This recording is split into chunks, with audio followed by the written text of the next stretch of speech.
मंजिलों को प्यार कर, रास्तों को पार कर। गर न हो सके सफल तो बैठ मत तू हार कर। कदम तुझे ही है बढ़ाने, छोड़ कर सारे बहाने। उठ खड़ा हो वार कर, मंजिलों को प्यार कर। है गांडीव तू अर्जुन का, है महीना तू जून का। खुद को बस संभाल अब, अपने डरों को मार कर। मंजिलों को प्यार कर, रास्तों को पार कर। नमस्कार दोस्तों, आपके अपने YouTube चैनल NCERT टॉपिक पर मैं संदीप शर्मा आपका हार्दिक स्वागत करता हूं। होप आप सब अच्छे होंगे। दोस्तों, मैंने जो NCERT के नोट्स बनाए हैं वो सभी विषयों के बनाए हैं और सभी कक्षाओं के बना रखे हैं। क्रम वाइज हम सभी का अध्ययन करेंगे। तो हम कक्षा 6, 7, 8 भूगोल पहले पढ़ चुके हैं। अब कक्षा 9 भूगोल का हम अध्ययन करेंगे। कक्षा 9 भूगोल की किताब का नाम है समकालीन भारत 1। आइए पहले एक नज़र डालते हैं विषय सूची पर। प्रथम अध्याय है भारत आकार और स्थिति। द्वितीय अध्याय है भारत का भौतिक स्वरूप। तीसरा है अपवाह।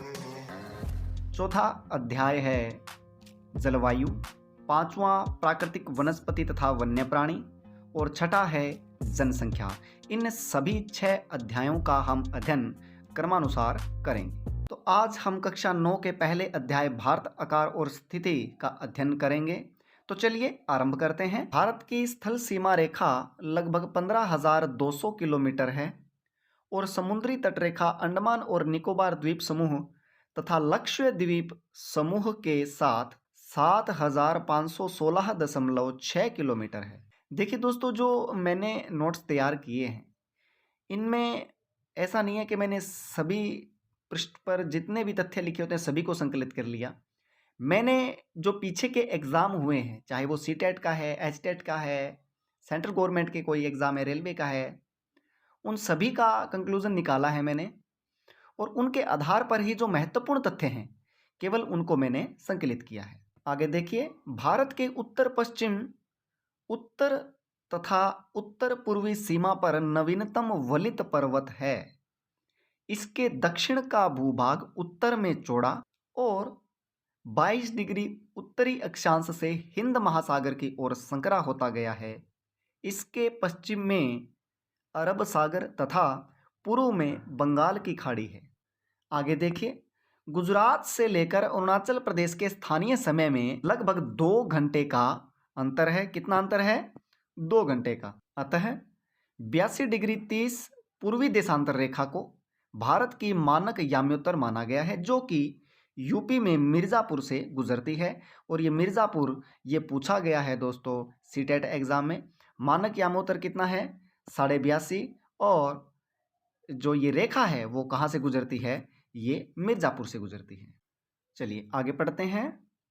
अक्षांश का प्रभाव दक्षिण से उत्तर की ओर दिन और रात की अवधि पर पड़ता है। भारतीय भूखंड एशिया महाद्वीप के पूर्व और पश्चिम के मध्य में स्थित है। कहाँ स्थित है?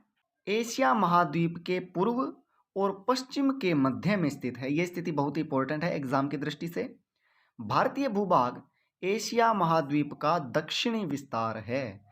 मोस्ट इंपॉर्टेंट तथ्य है दोस्तों, आप स्क्रीनशॉट भी ले सकते हैं। हिंद महासागर में किसी भी देश की तटीय सीमा भारत जैसी नहीं है, क्योंकि बहुत ही अलग तरीके की तटीय रेखा भारत के हिंद महासागर में है, नीचे से बिल्कुल ऐसी। ठीक है, आगे देखिए। सन 1869 में स्वेज नहर के खुलने से भारत और यूरोप के बीच की दूरी 7,000 किलोमीटर कम हो गई है। वो कैसे हो गई है? स्वेज नहर के बारे में थोड़ा पढ़ते हैं।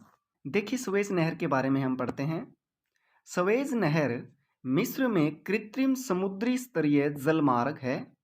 यह नहर स्वेज के इस्थमुस से होकर अफ्रीका और एशिया को विभाजित करते हुए भूमध्य सागर को लाल सागर से जोड़ती है। ये जो नहर है वो किस किस को जोड़ती है? लाल सागर को भूमध्य सागर से जोड़ती है। मैप के जरिए समझने का प्रयास करते हैं। देखिए दोस्तों, यूरोप, एशिया, अफ्रीका और अपना मुंबई आपको इस मैप में दिख रहा है। स्वेज कैनाल भी आपको दिख रही होगी। देखिए, स्वेज नहर बनने से पहले जब यूरोप में जाना पड़ता था तो मुंबई से होकर अफ्रीका महाद्वीप के नीचे से होकर फिर यूरोप में जाया जाता था और अन्य कंट्रीज़ में जाया जाता था। लेकिन सुएज नहर बनने के पश्चात ये दूरी बहुत ही कम हो गई है और मात्र कितनी रह गई है, 7,200 मील ही रह गई है। देखिए, यहाँ से मुंबई से सीधा लाल सागर होते हुए और कैनाल से निकलते हुए, सुएज कैनाल से, सुएज नहर से निकलते हुए यहाँ पर सीधा कहाँ प्रवेश कर गए आप, भूमध्य सागर में और फिर यूरोप के अन्य देशों में। तो ये जो दूरी है बाहर वाली, ये बहुत ही कम हो गई है सुएज नहर बनने के कारण। ये देखिए, ये रेड सी है यहाँ पर, लाल सागर, और ये मेडिटेरियन सी यानी कि भूमध्य सागर। और इधर कोई एशिया से, यदि एशिया महाद्वीप से या अन्य किसी जगह से कोई जलयान आता है तो वो यहाँ लाल सागर से होता हुआ सुएज नहर के अंदर से गुजरता हुआ सीधा मेडिटेरियन सी यानी भूमध्य सागर पहुँच जाता है और यूरोप के अन्य देशों में वो चला जाता है। चलिए सुएज नहर के बारे में आगे देखते हैं। 1885 में फर्डिनेंड डी लेसेप्स ने नहर के निर्माण के व्यक्त उद्देश्य के लिए सुएज नहर कंपनी का गठन किया। नहर का निर्माण तुर्क साम्राज्य के तत्वाधान में सन 1859 से 1869 तक हुआ। नहर आधिकारिक रूप से 17 नवंबर 1869 को खोली गई थी। कब खोली गई थी? 17 नवंबर 1869 को। 1866 ईस्वी में इस नहर के पार होने में 36 घंटे लगते थे, पर आज 18 घंटे से कम समय ही यहाँ पर लगता है। यह वर्तमान में मिस्र देश के नियंत्रण में है। इस नहर का चुंगीकार बहुत अधिक है। इस नहर की लंबाई पनामा नहर की लंबाई से दुगनी होने के बाद भी इसमें पनामा नहर के खर्च का 1/3 ही धन लगा है। सुएज नहर जब बनाई गई थी तो यह 164 किलोमीटर यानी 102 मील लंबी और 8 मीटर यानी 26 फीट गहरी थी। कई विस्तार के बाद अब यह 193.30 किलोमीटर यानी 120.11 मील लंबी, 24 मीटर यानी 79 फीट गहरी और 205 मीटर यानी 673 फुट चौड़ी है। आप अंदाज़ा लगा सकते हैं कितनी बड़ी लंबी गहरी ये नहर बनाई गई है। और एक भारत में नहर है, इंदिरा गांधी नहर, जो भारत की सबसे लंबी नहर है। 1947 ईस्वी में सुएज कैनाल कंपनी और मिस्र सरकार के बीच यह निश्चय हुआ कि कंपनी के साथ 99 वर्ष का पट्टा रद्द हो जाने पर इसका स्वामित्व मिस्र सरकार के हाथ में आ जाएगा। 1900 में मिस्र में ग्रेट ब्रिटेन के विरुद्ध आंदोलन छिड़ा और अंत में 1954 ईस्वी में एक करार हुआ जिसके अनुसार ब्रिटेन की सरकार कुछ शर्तों के साथ नहर से अपनी सेना हटा लेने पर राजी हो गई। पीछे मिस्र ने इस नहर का 1956 में राष्ट्रीयकरण कर इसे अपने पूरे अधिकार में ले लिया। 1956 से लेकर वर्तमान तक ये मिस्र के अंडर में ही है। आगे देखिए, भारत में पूर्व से पश्चिम 2933 किलोमीटर और उत्तर से दक्षिण 3214 किलोमीटर है।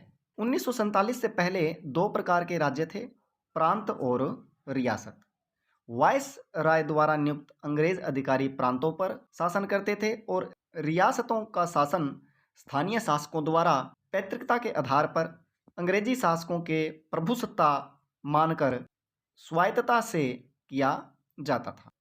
आगे देखिए, भारत और श्रीलंका के बीच छोटा समुद्री रास्ता पाक जल संधि तथा मन्नार की खाड़ी है और भारत और श्रीलंका को अलग करती है क्या? पाक जल संधि। मालदीव लक्षद्वीप समूह के दक्षिण में स्थित है। लक्षद्वीप द्वीप समूह के दक्षिण में क्या है? मालदीव। स्कूल भवन एक पोर्टल है। क्या है स्कूल भवन? एक पोर्टल जो देश के प्राकृतिक संसाधनों, पर्यावरण और सतत विकास में उनकी भूमिका के बारे में छात्रों के बीच जागरूकता लाने के लिए मानचित्र आधारित शिक्षा प्रदान करता है। तो फ्रेंड्स, आज की कक्षा आपको कैसी लगी ये मुझे आप कमेंट करके बताएं और यदि आप चैनल पर नए हैं तो चैनल को ज़रूर सब्सक्राइब करें दोस्तों। कक्षा को ज़्यादा से ज़्यादा शेयर करें। अगली कक्षा में आपसे जल्द ही मुलाकात होगी। जय हिंद, जय भारत।